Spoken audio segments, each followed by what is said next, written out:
Hello and welcome to Beyond the Deal, a podcast where we go deeper than the numbers. I interview extremely successful people and we talk about all the trials and tribulations that lead to success in life and business.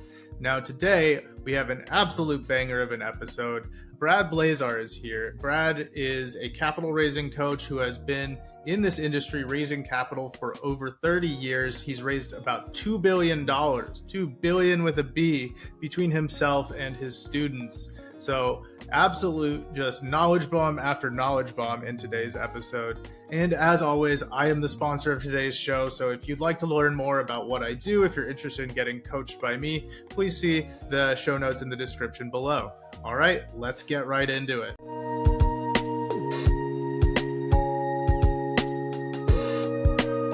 Okay, Brad Blazar, welcome to the show. So happy to have you here. That's great to be here. Thanks so much for having me as a guest today, Mike. Yeah, I did your podcast just the other week and we had so much fun together. We have a lot in common between what we do today and also the music thing as well. So had to have you come on the show. So for my listeners who don't know who you are, why don't you tell us a little bit about yourself and your background and how you got to where you are today? Yeah, first of all, looking at the description of who you are under your name, Capital Raiser Extraordinaire, I'll kind of borrow that today. Like you, myself, I'm also a capital raiser extraordinaire. I've been doing it a long time, been the head of capital markets for a couple of extremely large financial services and also real estate firms over my career. And, I've raised well over $2 billion through my efforts and also the efforts of teams I've led and put together.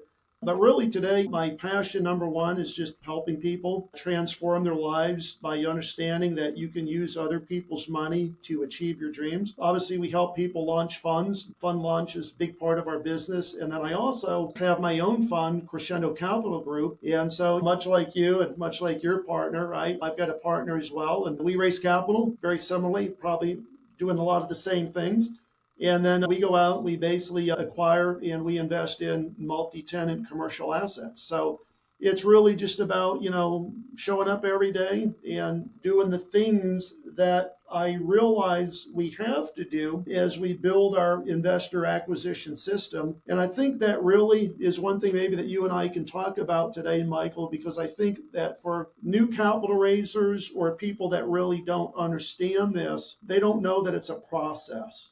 Right? They think, I'm just going to send my pitch deck out to a bunch of people and a couple people are going to raise their hand and fund my deal. Don't work that way. You and I can chuckle and smile about that. There's a little bit more to that than just sending out your pitch deck. But that's what we do today. We just basically, teach people how to raise capital and put together deals. Awesome. So yes, we absolutely will get to that. I think that as it comes down to capital raising and, the art of it, truly, it is a process. It is something you have to, get better and better and better at over time. And you and I are teachers of that. So we will get into that. But you didn't get your start in real estate, right? You got your start in oil and gas, right? Can you tell us a little bit about what that was like and how you transferred into real estate later in your career? So to kind of, rewind and go back, when I was growing up, I wanted to be an architect. Like that's kind of, I guess, the direction, if you will, that my parents kind of pushed me, right? I think,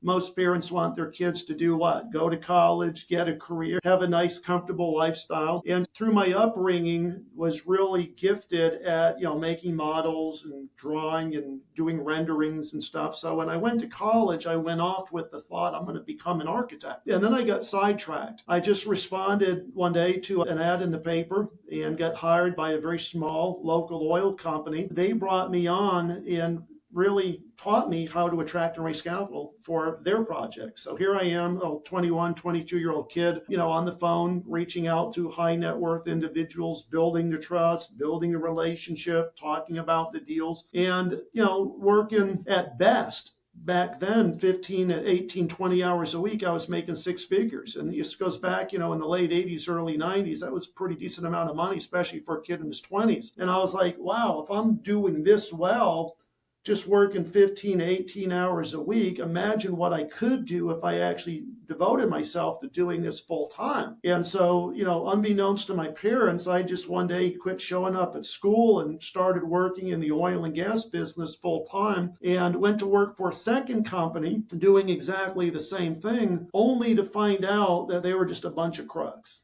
And so when I realized that, I immediately resigned, got all my investors rallied up. We filed a class action lawsuit to try to get our capital back, and we ultimately won. And then they came to me because a lot of them had never met me. I was doing all this over the telephone. And they're like, well, what are you going to do now, Brad? I had no idea. And so they just said, well, why don't you do the same thing, but just do it honestly? And, it's kind of like one of those things in life. You just see this huge door of opportunity open in front of you. And I'm like, well, shit, why not? And so never having drilled an oil well, not knowing the first thing, Mike, about managing multi-billion-dollar company, I just said, sure, put a shingle on the door, start working with investors, get a geologist, and lo and behold, we launched a nice size oil company that grew over the course of about 10 plus years, raising millions of dollars, and that's kind of where I got my start. And then in the late 80s, early 90s, when the industry kind of collapsed and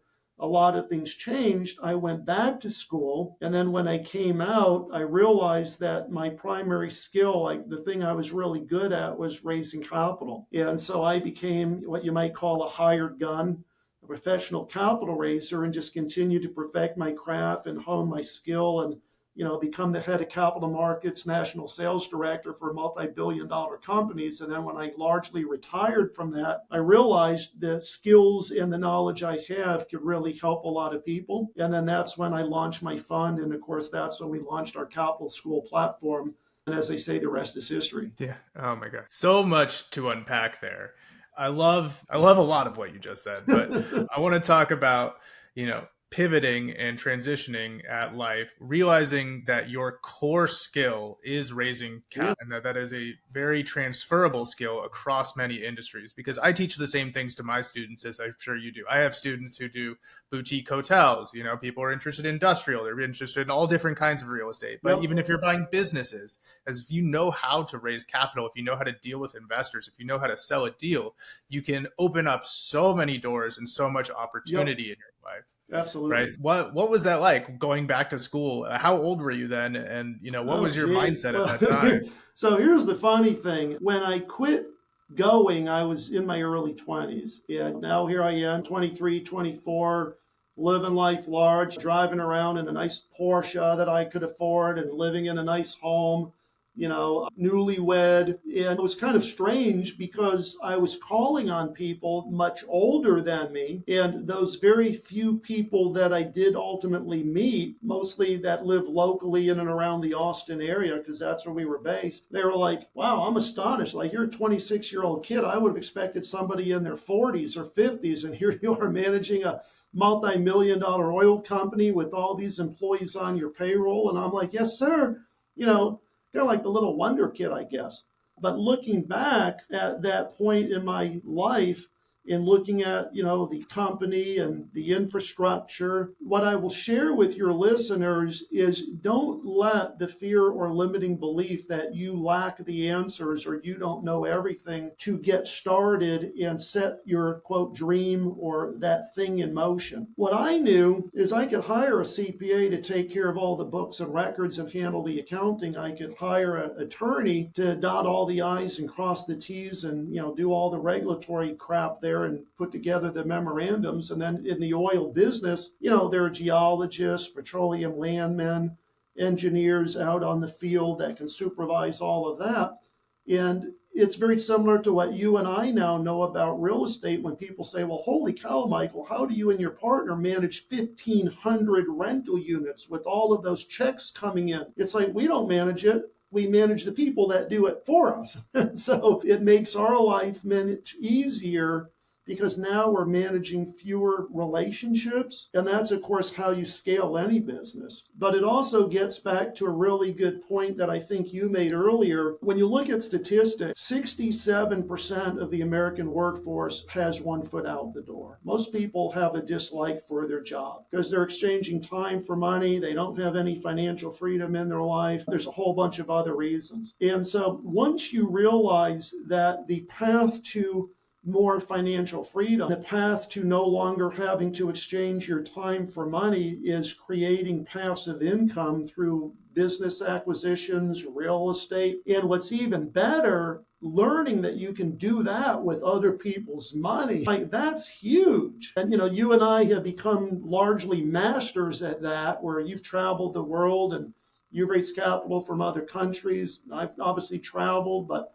I know how to raise capital as well. People kind of wake up to the fact like, wow, I never really knew you could do this. And the reason I think is this is not something they teach in school, unfortunately, and that's why I tell people, quit asking how you do something. The better question is, who has already done it that can show me and give me the blueprint? Absolutely. Yeah. And so, could not have asked for a better segue myself into, let's talk about how does it actually work? Let's say, I'm listening to this podcast and I say, I want to raise capital. I think maybe I know enough people in my life, or maybe I hate my job and I'm ready. I want to learn how to raise capital. I want to take my life in my own hands. Mm-hmm. Like you said, how do I get around somebody who's already doing it, and how do I learn how to do this? Well, there's, many people out there that are doing it. It's, joining groups. There's a lot of investor groups all across the United States with RIAs. And I guarantee a lot of people there are probably raising capital, doing deals. There are people like you. There are people like myself that offer mentoring and coaching programs, largely built around this very subject. People, giving them the blueprint, giving them the roadmap, showing them, here's how you put together your pitch deck or your presentation. Here's what you might say to a potential investor in the introductory call or in the follow-up call. Because the biggest mistake I think a lot of people make when they start this process is they pitch the opportunity way too prematurely. Like, you got a deal or you got a fund or you got something that you're trying to raise capital for, and now you're talking to somebody that has the potential to be that investor, but you haven't invested enough time in the relationship with them yet. So, they're naturally going to say after you pitch them, send me the information, because that's the polite thing and the expected thing for someone to say, but then they never invest. Absolutely. And so that's the death sentence is, oh, just send me an email. Can you send me an email? Oh, right. Oh man. But that's awesome. The problem, because most new capital raisers, Mike, they don't know the best thing to do is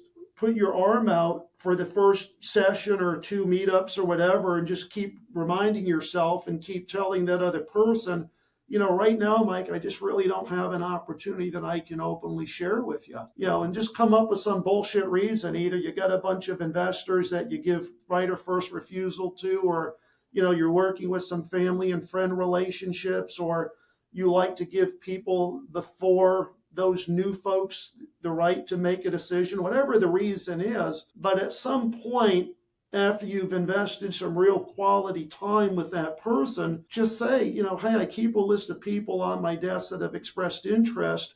Would you like me to add you to that list so I can call you back at some point in the future on a project that I think you can get really excited about? And when they say yes, it shifts the whole dynamic around, because now you're not chasing them. Now you're not selling them. It's like, Michael, I'm calling you because damn, you asked me to, buddy, And that's how you use some psychology in the sales process. Anybody that doesn't think raising money is sale is wrong. But even better, if you understand some human nature and you've done some studying on the sales process, and you understand some techniques that people might use, like the takeaway close, right? Where you take the opportunity to invest with you off the table, and now that person is selling you on why they're a great fit, trying to justify, well, what do you mean I'm not qualified to invest? And all of a sudden they get kind of abrasive and defensive, and you're like, oh, I guess you are. Go ahead and get your checkbook and let's get you signed up today. But here's the funny thing, and I love sharing this story. A lot of times as capital raisers, we have to realize we're talking to some very wealthy, very powerful people. They all have egos, right? Just like we all do. And a lot of times I believe the new capital raiser is somewhat intimidated, and they get nervous and they get apprehensive about, talking to someone that might be worth 10, $20 million or whatever that amount of money is. And I always say, look, you've got to talk to them as an equal. The second they perceive you're below them, your chances of getting them to open their checkbook is slim to non-existent. And I remember, this goes back many years, there was this one doctor that was a retired neurosurgeon. Guy flew out on his private Learjet, so I knew he had lots of money. And for whatever reason, he just would not invest. I think the scary thing for him, Mike, was the realistic likelihood that, we could drill and end up drilling a dry hole where he loses the entire investment, outside of the tax benefits. And so I kind of use the analogy. Imagine climbing up the diving board to the high dive at the neighborhood high dive for the very first time in your life, and you climb out to the edge of the diving board and you're like, whoa, all you need is that little nudge. So that one night I had come back into the office because he's out in California and I must have had too many beers with my pizza. And I just said, Dr. Schnack, it takes two things to invest in an oil well. He said, what? Big balls and lots of money. Which of the two don't you have? And there was a pause and it seemed like forever. Brad, tell me again, how much are 3 units in your drilling program? I said, Dr. Schnack, go get your checkbook. Welcome aboard. And he became one of my best investors ever. But imagine a little 25-year-old kid saying to, some guy probably in his mid-late 40s worth millions of dollars, that it worked. And I literally rang the bell, got my entire sales team together, gave them all permission to use that close. And I said, you can use that close. And if anybody calls me as the founder and CEO and said, your salesperson got a little impolite, I'm just going to back you up and say he was absolutely right. It does take those two things. Yeah, but sometimes, you have to bring closure to a process. The person is hesitant to make a decision. And it's just all about taking an action and making a decision. And, that's really what we're here to do with people, because the analogy I provide is I've got a great investment here that can help do something good for you with your money. Maybe you're looking to put your kids through college in 4 to 6 years. Maybe you're trying to buy a second home for your family as vacation property. Everybody has a desire and a need for their capital to be doing something. And the better we can find out what that is and solve their money problems, the easier it is to raise capital. Absolutely. So I love that close. It's very fun. At the end of the day, something that I like to tell to anybody I'm teaching as well is that you could be intimidated by the person you're trying to raise capital from because, you hold them in such high regard, you put them on a pedestal. But at the end of the day, that person takes off their clothes, they put on sweats, and they sit in front of the TV and they eat popcorn like everybody else, right? Yep. And so that's the person you got to speak to, right? You got to get to the casual nature. And I think a lot of people get really intimidated. They want to throw numbers out. They want to do all these kinds of things, but you have to be able to relate to each other as humans, right? Sitting on a couch, having a coffee, having a beer, and be able to actually speak and communicate. And I think that you found a way in that moment to really just get to the heart of what motivated him, and it worked. So I absolutely love that. Now, I do want to ask you, so I'm sure you're aware, but ever since the interest rate hike of 2022, the capital raising environment has certainly changed in the last 2.5 years. What has been your experience sort of since then, as far as maybe real estate or maybe oil and gas, whatever else you might be raising capital for? And, has it impacted you? Have you been able to continue raising at a significant rate since then? We have. And I think the reason is just me personally, I tend to block out the noise. I tend to be just really focused. I mean, I've raised money for, 30 plus years through all types of cycles, economic cycles, recessions, high interest rates, low interest rates. And, what I will tell you is deals will always get done. People will always invest, and there will always be reasons for people to invest. And so whenever I'm talking to a potential investor, I'm really trying to tune in on what will motivate them or what problem it is they're trying to solve. And I tend, because we're real estate, much like you, to talk about all aspects of the investment, not just, of course, the passive income and the upside appreciation. We also talk about the considerable tax benefits. A lot of times talking about all aspects of the opportunity or the investment will overcome some of the challenges that you might be experiencing just given that point in time where you are in history, whether it's interest rates, whether it's a perception that real estate pricing has reached a peak. I tell people, look, if you're sitting on the sidelines trying to time the market, you're going to be doing that for a long time. There's no better time to get started and jump in than now, because we know historically any business, any industry is somewhat cyclical.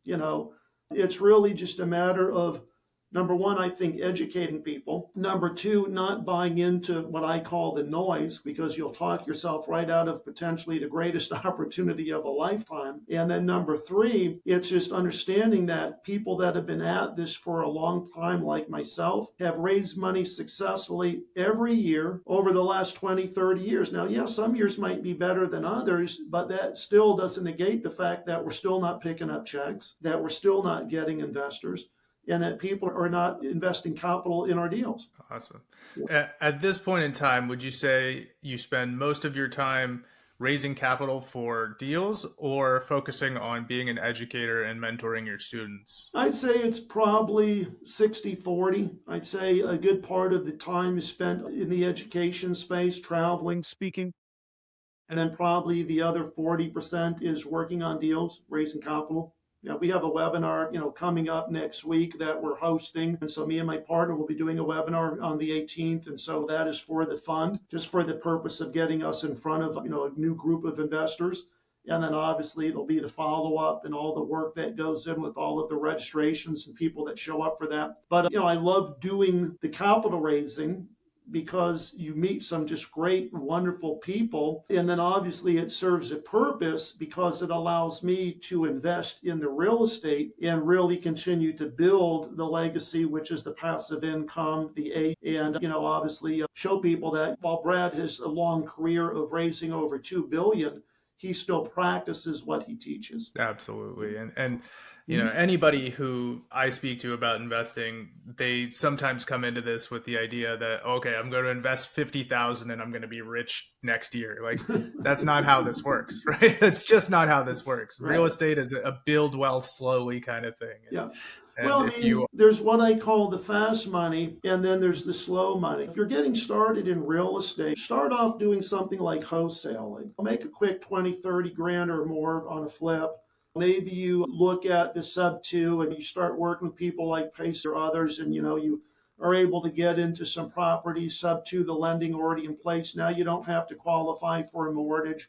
Now you're really just making up a couple of payments that the person's delinquent on, and you can now get on title, clean up the house, rent it out, do that a couple times, and then slowly start moving up the food chain. Maybe it's a 6-unit property, an 8-unit property, that's your first multifamily asset. Well, it doesn't sound like a lot, and it's not, but now you're learning the business. You're learning how to deal with multiple tenants in one asset. You're learning how to deal with the issues, HVAC, the renovation when a tenant moves out, in the make ready process, and then grow from there to maybe, 12 to 20 unit property. And you start doing that, before you know it, people start reaching out to you like, how did you buy that 20 unit apartment building, Mike? Well, let me show you. Before you know it, you're doing 100 unit deals, and you've got a group of people behind you that provide the nucleus of your capital raising. But I always tell people, don't run when you don't even know how to walk. Like, we were working with a client that came to me that the very first deal they did was a 40-unit property, and they had never owned any commercial real estate. And they realized as they got in it that they were way out over the end of their skis. And I'm like, of course you are.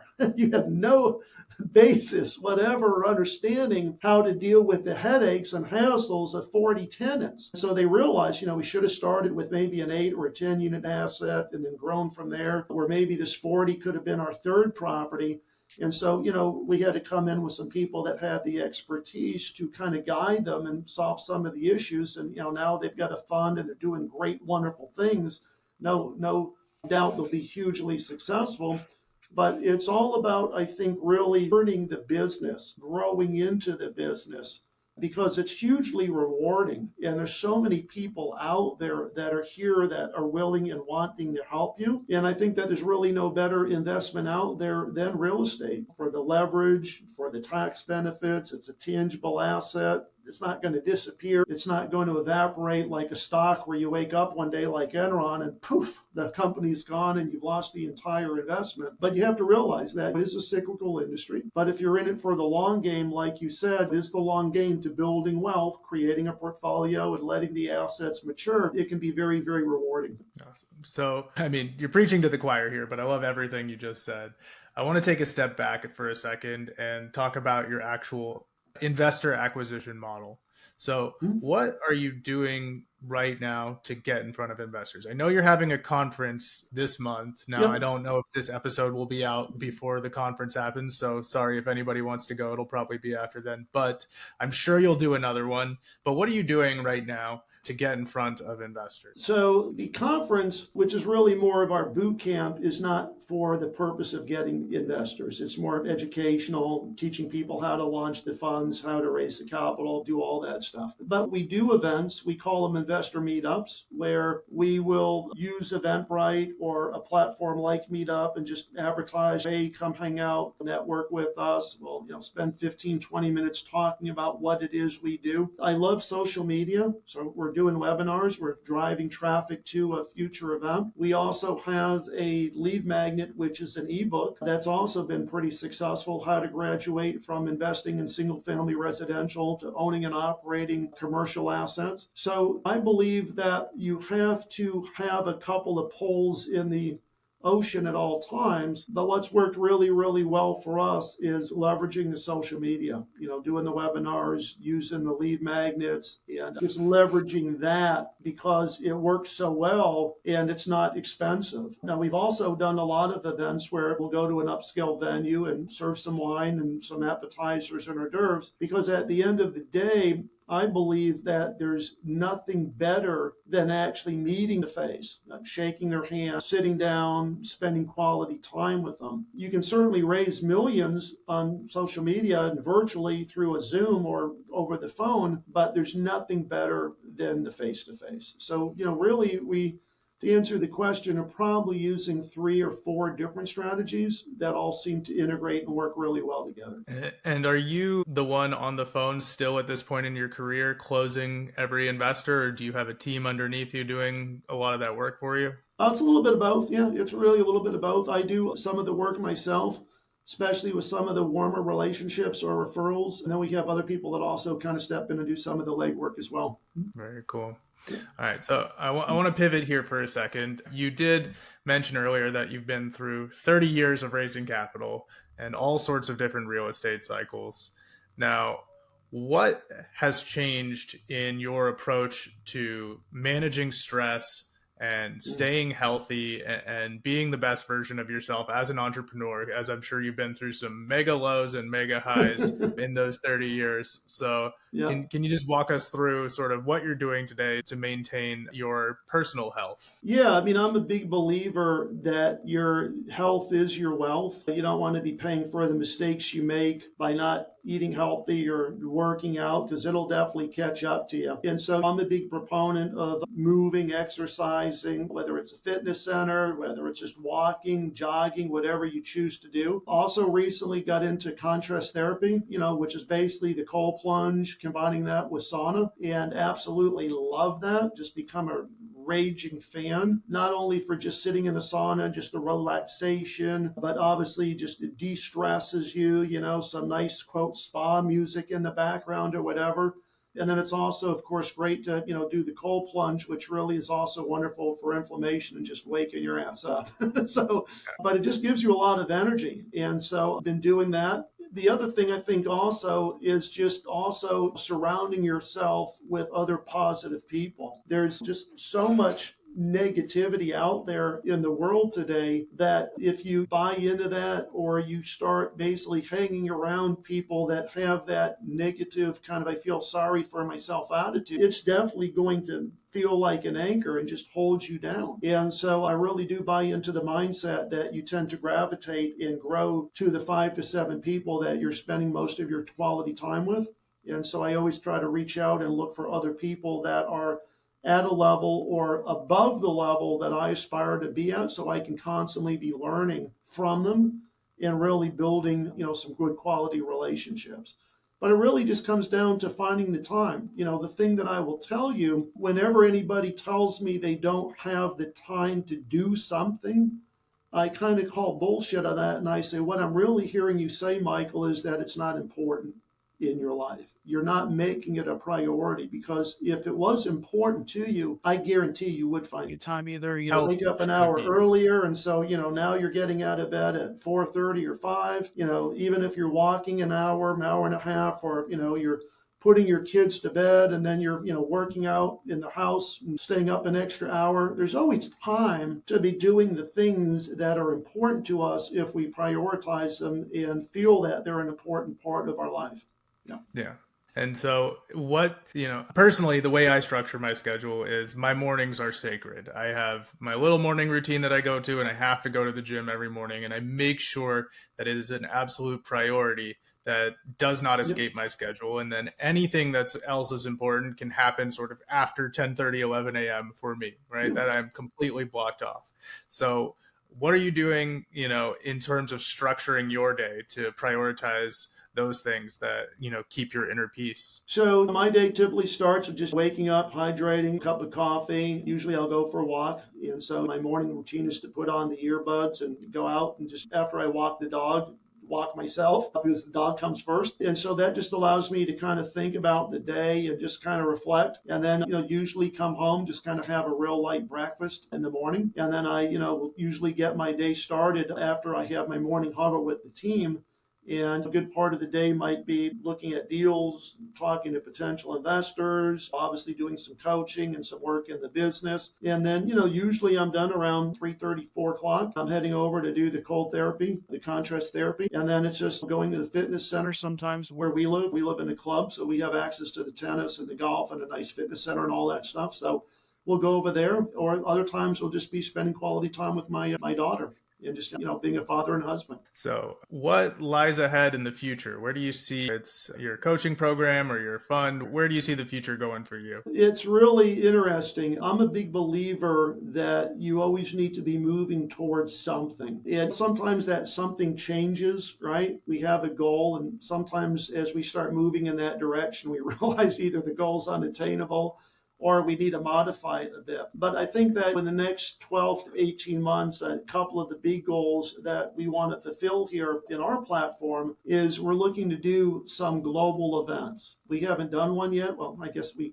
done a couple in Canada, but that to me doesn't really count. I'm talking about doing a big event in Australia or doing a big event in the United Kingdom in London, because we have a lot of students there that we currently work with. And it's really humbling for me when I host an event like the one we have next weekend, and people are flying 25 hours from Australia just to be in the same room with me, or people are flying all the way from London to be in the same room and learn from me. But you start realizing, wow, if people are really willing to spend 4 or 5 days in just the travel and then obviously the being there, it really means something of significance to me that, hey, I've impacted people to that extent. And more importantly, I've built a reputation globally kind of as this go. People are actually willing to do that. I mean, hell, it's hard enough to fly from Seattle to Miami. That's a 4.5 hour flight. But when you get someone saying, yeah, I'm coming from Sydney, Australia, it really humbles me. But I think that that's definitely one of the things on our calendar. It's really to find those strategic partners, obviously find the venue and get the support there on the ground to pull off a sizable event of scale and size that's really memorable to provide some great impact. So we're looking at different markets now. now, but the two that really stand out are Sydney, Australia, London, England, and then maybe a couple others. So that's definitely one. And I think the other has more to do with the capital raising in really the fund and really forging some real strong, significant relationships with some big family offices in other groups just to really be doing much bigger deals. Oh.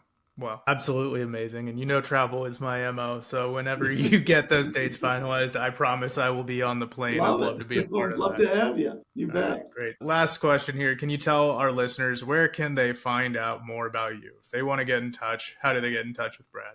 Oh man, you just Google me and I pop up all over the internet. But, you know, obviously the website, just bradblazar.com. We've got a lot of great information there, case studies, information about the services we provide. We can do just about anything and everything from A to Z, whether it's helping you with your pitch deck, helping you with your investor acquisition system, actually launching an entire fund.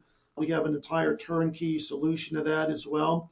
So just go to the website. Just remember my last name has no E's in the spelling of it. It's not like a Chevrolet four-wheel drive or a Brooks Brothers Blue Jacket. It's Blazar, Blazar. Or just, find me on Instagram, find me on Facebook, and just shoot me a DM. It's me. I typically respond to any and all inquiries, any DMs within 48 hours. So, we'd love to connect with any one of your listeners and add value to their lives where we can. But it's not hard to find me. I'll put it that way. Perfect. Okay, Brad, thank you so much for being here. Thanks a lot. Been a great host, and I really enjoyed my time with you guys today. That's a wrap for today's episode of Beyond the Deal. I hope you got some valuable insights that you can apply to your own investing journey. Now, if you've enjoyed this conversation, do me a favor, hit that follow button, leave a review, and share this episode with somebody who you think could benefit from it. It really helps the show grow and bring on even more incredible guests. If you want to go deeper, make sure to follow me on your socials. You can find the links in the show notes in the description below. Thanks for tuning in, and I'll catch you next time. Until then, keep going beyond the deal.